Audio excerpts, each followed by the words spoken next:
Ego जो है ना, ये आपको ना खुद की अहमियत का एहसास दिलाने वाली एक सोच है। ये भी बेसिकली जो सेगमेंट फ्राइड ने जो कॉन्सेप्ट दिया था सोचों के हवाला से, ये भी उसी का पार्ट है। ठीक है। जो एक इड है, एक ईगो है, एक सुपर ईगो है। ठीक है। बेसिकली जो रहनुमा सोचे हैं उसका हिस्सा है ईगो, लेकिन ईगो का बहुत ज्यादा किरदार है। इड का उतना किरदार नहीं है, सुपर ईगो का उतना किरदार नहीं है।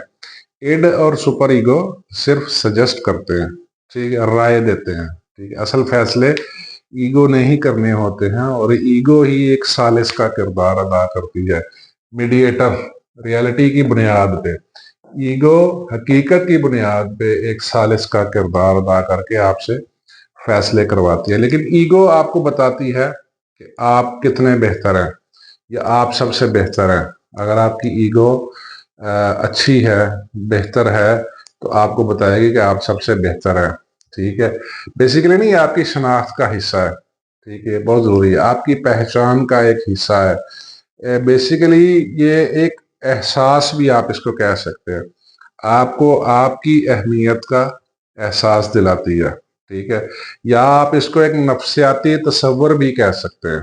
ठीक है, साइकोलॉजिकल कंसेप्ट अबाउट यू। ठीक है, आप इसको किसी लिहाज से खुदी भी कह सकते हैं। ठीक है, खुदी चूंकि आपकी अपनी अहमियत से डायरेक्टली रिलेटेड है। ठीक है, और ये शौरी और लाशौरी तौर पे काम करती है, दोनों लेवल पे, कॉन्शियस एंड सब अनकॉन्शियस लेवल दोनों पे काम करती है, क्योंकि ये मीडिएटर है। ठीक है, ये बड़ी ना, थोड़ा इसको ना डीप जाके समझना पड़ेगा। ठीक है। आपको एक अलग हैसियत का एहसास दिलाती है, आपको एक नुमाया हैसियत का एहसास दिलाती है। लेकिन इसके लिए सबसे ज्यादा क्या जरूरी है? ठीक है, ईगो के लिए सबसे ज्यादा क्या जरूरी है कि आपने इसका एक मुतवाजन लेवल, एक मॉडरेट लेवल कायम रखना है। यानी ईगो अगर बहुत ज्यादा हाई है, ठीक है, तो ये आपको खुद पसंदी और गुरूर की तरफ भी लेके जा सकती है। राइट। और अगर ईगो का लेवल आपका बहुत लो है, तो आपकी सेल्फ स्टीम लो होगी। अगर सेल्फ स्टीम लो होगी तो आप सेल्फ डाउट का शिकार हो जाएंगे। आपको अपनी काबिलियत पे शक रहेगा, आपको अपनी अहमियत पे शक रहेगा, आप कितने काबिल है, कितने अहम है, और इस पे आपको शक रहेगा। लेकिन अगर आप प्राउड वाले हो गए, यानी अगर आपकी ईगो हाई हो गई, ठीक है, तो आप गुरूर में आ सकते हैं, तकब्बर में आ सकते हैं, नार्सिसिस्ट, खुद पसंद हो सकते हैं, यानी आप जिद्दी हो सकते हैं। ठीक है, स्टबबॉर्न हो सकते हैं। राइट।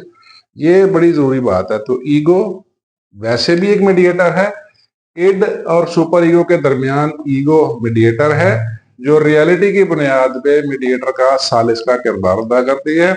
और इटसेल्फ ईगो का एक मुतवाजन लेवल आपने कायम करना है, ना बहुत हाई जाना है, क्योंकि आपको खुद पसंद और तकब्बर वाला और जिद्दी बना देगी। और अगर इसका लेवल लो हुआ तो आपको सेल्फ डाउट और लो सेल्फ स्टीम की तरफ ले जाएगी। ठीक है, फिर आप कुछ काम नहीं कर पाएंगे। ठीक है, तो मेरी जो वीडियो है ना, जो जिसमें मैंने बताया है कि ये तीनों किस तरह मिलके काम करते हैं।